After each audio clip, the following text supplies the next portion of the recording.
வணக்கம்,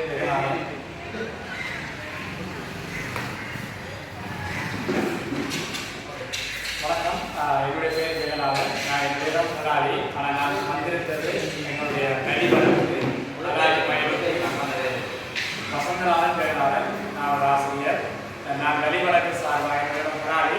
ஆனால் நான் பேசக்கூடிய விஷயம் வழிவழக்கு வழி சுமந்து 35 வருடங்கள் முடிந்து 36வது வருடத்தில் நாங்கள் போராடி கொண்டிருக்கிறோம். மையடியில் போராடினோம், இப்போ மயிலடியில் போராடி கொண்டிருக்கிறோம், நலாடியில் போராடணும், மசாபுராணம் எங்களுடைய போராட்டம் தொடர்ந்து கொண்டிருக்கிறது. 36 வருடங்கள் அகதிகளாக இந்த நாட்டில் வாழ்ந்து கொண்டிருக்கிறோம். உண்மையிலே இந்த வழிவழக்கு என்பது 2 காரணங்களை இப்போ சொல்லிக் கொண்டிருக்கிறார்கள். எங்களுடைய உறுதிக்காணிகள் 2500 ஏக்கர் உறுதிக்காணிகள் இந்த வழிவழக்கில் இராணுவத்தாக கையகப்படுத்தப்பட்டிருக்கிறது. இதில் 400 ஏக்கர் புறமாக அரச காணி இருக்கிறது. அதில் பிரதான இராணுவ முகாமும் விமானப்படை பிரிவும் விமானத்தளமும் ஆசிரியர் கலாசாலையும் இருக்கு. ஒரு சிவில் பாடசாலை இருக்கு.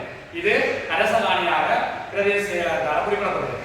ஏனைய அனைத்துமே உறுதிக்காணிகள். இந்த உறுதிக்காணிகளில் இப்பொழுது அங்கே சிறிய ஒரு சில முகாம்களை வைத்து ஏராளமான ஏக்கரை கையகப்படுத்தி வைத்திருக்கிறார்கள். வைத்திருப்பது மட்டுமல்லாமல் சிவில் பாதுகாப்பு திணைக்களம் என்ற பெயரில் எங்களுடைய வீடுகளை வழிபாட்டு தலங்களை இடித்து அழித்து அதற்கு மேலே விவசாயம் செய்து கொண்டிருக்கிறார்கள். இது எங்களுக்கு மிகுந்த வலியை தருகிறது.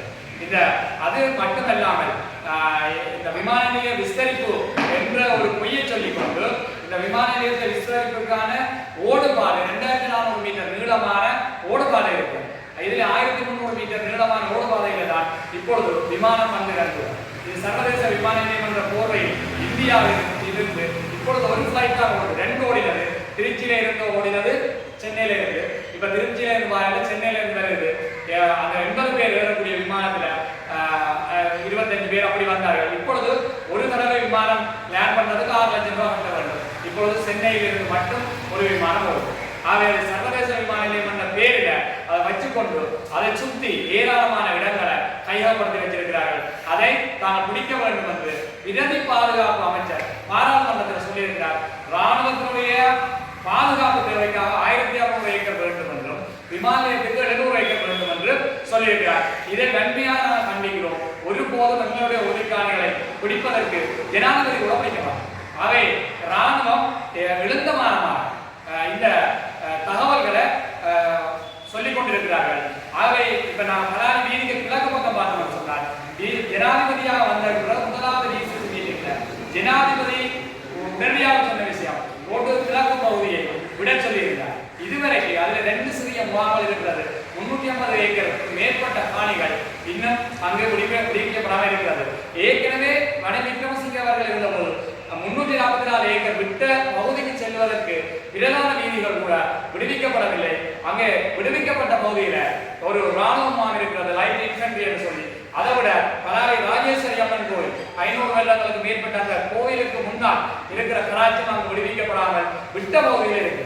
அதே போல விமான நிலையத்துக்கு தெற்கு பகுதியில வசாவளா, குடும்பசக்தி, கட்டுவன் என்று சொல்லி ஏராளமான கிராமங்களை சேர்ந்த ஒரு 500-600 ஏக்கருக்கு மேற்பட்ட காணி அங்கே ஆகக்கூடிய ஒரே ஒரு ஆர்டினரி தளம் மட்டும் இருக்கிறது. அந்த வசாவளான் இப்ப ராணுவம் கட்டுகிற அந்த ஹாஸ்பிட்டலுக்கு முன்னும் அந்த ஆர்டினரி தளத்தை தவிர அந்த வசாவளான் சந்தையிலிருந்து தெல்லிப்பளை வைத்தியசாலைக்கு செல்கின்ற பிரதான வீதி விடுவிக்கப்படவில்லை. அந்த வீதிக்கு தெற்கு பகுதி அங்கு விடுவிக்கப்படாமல் அந்த இப்போது விடுவிப்பதற்காக ராணுவ முகாம்கள் அகற்றப்பட்ட பகுதியில சிவில் பாதுகாப்பு திணைக்களத்துடைய ராணுவ பண்ணை என்று இப்பொழுது பலகையால் அடிச்சு அங்க அவர்கள் அதை விடுவதற்கு வீடு விட்டாச்சு, ராணுவம் எடுத்தாச்சு. சிவில் பாதுகாப்பு திணைக்களம் இன்னைக்கு எங்களுடைய வாழ்க்கையில நாங்கள் வாழ ஆசைப்படுகிறோம். நாங்க ஒண்ணுமே கேட்கல. எங்களோட இடத்துல போய் நாங்கள் இன்றைக்கு வறுமையோட வாழறோம். எங்களுக்கு தொழில் இல்லை, இருக்க இடம் இல்லை, நாங்கள் இதை கேட்கிறோம். இதே போல பார்த்தா மயிலட்டியில போராடி கொண்டிருக்கிறோம். இந்த மயிலட்டியில சுமார்த்த பங்களா அது 150க்கு மேற்பட்ட குடும்பங்களை சேர்ந்த ஒரு காணி அடாத்தாக பிடிச்சு அங்க கொமாண்ட பங்களா அமைக்கப்பட்டிருக்கிறது. அங்கே இருக்கிற அந்த பங்களா உண்மையில ராணுவ தளபதிகள் இந்த ஜனாதிபதி கூட அவ்வளவு சொகுசான வாழ்க்கை வாழ நாங்கள் ஏற்றுக்கொள்றோம். அவ்வளவு சொகுசாக வாழ்கிற அவர்கள் சப்பாத்தை கலட்டி அவரை காலத்தை வச்சு அவருக்கு சப்பாத்தை போடும் அளவுக்கு அவர்கள் மிக சொகுசாக வாழ்கிறார்களே தவிர ஆராய்ச்சிக்காக இல்லை, அவர்கள் ஆத்தலாக வாழ்கிறார்கள். அவர்கள் ஆசைப்படுகிறார்கள் எங்களுடைய வீடுகளை இதை நாங்கள் ஏற்றுக்கொள்ள முடியாது. அதே போல இந்த மயிலட்டியில கலைமகள் பாடசாலையா இருக்கலாம், பல ஏக்கர் காணிகள் இன்னும் ஒரு சில ராணுவ முகாம்களை சாட்டாக வைத்துக் கொண்டு இவர்கள் வைத்திருக்கிறார். இதுதான் உண்மையான விஷயம். ஆகவே நாங்கள் கேட்கிற விஷயம் என்னென்றால், ராணுவ தளங்களை நீங்கள் படிப்படியாக அகற்றுங்கள். நீங்கள் எங்களுக்கு சொல்லுகிறது படிப்படியாக உதவும் என்று. நாங்கள் இப்பொழுது நேரே கேட்கிறோம், நீங்கள் ராணுவ தளங்களை படிப்படியாக அகற்றுங்கள். முதல் எங்களுடைய காணிகள் எங்களை இருக்கிறோம், ராணுவ தளங்கள் இருக்கட்டும், எங்களுடைய இடங்கள்ல உறுதி காணிகளை நீங்க இருக்க விடுங்கள். நாங்கள் படிப்படியாக நீங்கள் ராணுவ தளங்களை அகற்றுவோம். சிறிய சிறிய முகாம்கள் இருக்கும். இதே போல பிரதானமான பிரச்சனை பலாலி ராணுவ வைத்தியசாலை என்று சொல்லி இந்த வசாவலான் பாடசாலைக்கு அருகில அட்டாத்தாக 7 பேருடைய காணியில ஒரு வைத்தியசாலையை பார்ப்பார் என்று கட்டப்படுகிறது. முதலில் அரசாங்கத்தில் கட்டப்பட்ட அந்த வைத்தியசாலை இப்பொழுது நிறைவு பெறுகின்ற ஒரு தருவாய்க்கு வந்திருக்கிறது. 29 ஏக்கர் விடமாட்டம் என்று பிரதி பாதுகாப்பு வச்சு சொல்றார். ஏற்க முடியாது. நாங்கள் இப்பொழுது சொல்லுகிறோம், சரி வைத்தியசாலை பிரச்சனையை சட்ட ரீதியாக பார்த்துக் கொள்வோம். நீங்க அதற்கு முதல் இந்த வைத்தியசாலைக்கு தெற்கால இருக்கிற மானம்பராக்குள்ளையா அதை சுற்றி 7 வன்னியர் கோயில் சொல்லி 7 கோயில்கள் கொண்ட பகுதி, அதில் எந்த ராணுவ தளமும் இல்லாமல் இந்த வைத்தியசாலையை சாட்டா வைத்து 29 ஏக்கருக்கு மேற்பட்ட காணி விடுவிக்கக்கூடிய காணி எம்மோடி என்று சொல்லி பாதுகாப்பு அமைச்சால விடுவிக்க கிளியர் பண்ணப்பட்ட பகுதி விடுவிக்காம வச்சிருக்கிறார். அதே போல பலாலி வீதிக்கு கிழக்கு பகுதி விவசாயம் செய்வதற்காக அந்த பகுதி எப்போ விடுவதற்காக கதைக்கப்பட்ட விஷயம் ஜனாதிபதி உட்பட.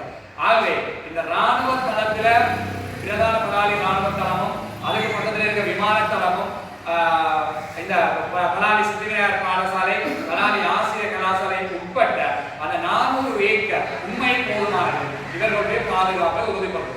ஆனால் இப்பொழுது தென்பகுதியில் என்ன சொல்லுகிறார்கள், ராணுவத்தினுடைய தேவைக்காக இவர்களை காணி கொடுக்க மாட்டேன் என்று இந்த வரிவடக்கு மக்கள் சொல்லுகிறார்கள் என்று சொல்லி தென்பகுதி மக்கள் குழப்பமாக இருக்கிறார்கள். நாங்கள் அவரிடம் அன்பாக கேட்டுக்கொள்கிறோம், இந்த நாட்டில் நாங்கள் சம உரிமையோடு எங்களுடைய உறுதி காணிகளிலே வாழ்வதற்கு விவசாயம் செய்வதற்கு எங்களுடைய மக்கள் இந்த மயிலட்டி பகுதிகளில் கையெட்டி பகுதிகளில் நிரந்தரமாக குடியேறி கடற்தொழில் செய்கிறதுக்கும் நாங்கள் ஆசைப்படுகிறோம். இதற்கு நாங்கள் ஆசைப்படுகிறோமே தவிர நாங்கள் இந்த அரசாங்கத்துக்கோ யாருக்கோ விரோதமாக நாங்கள் இந்த போராட்டங்களை செய்யவில்லை.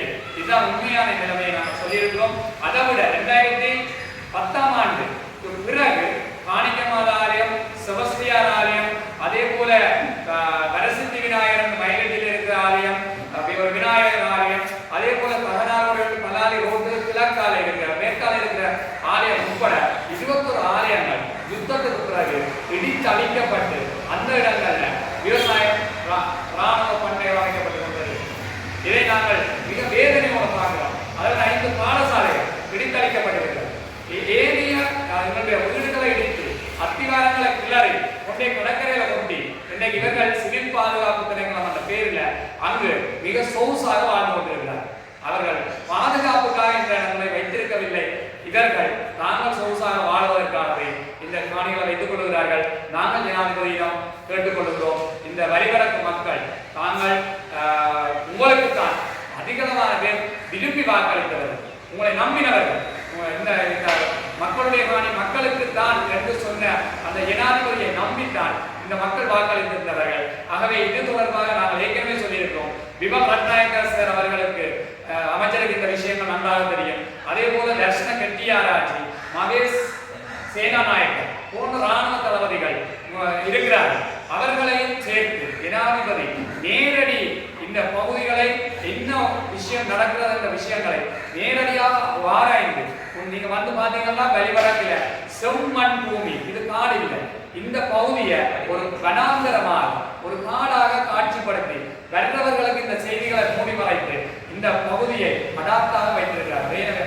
ஆகவே இந்த இடங்களை விட்டு தர வேண்டும் என்று இந்த இடத்தை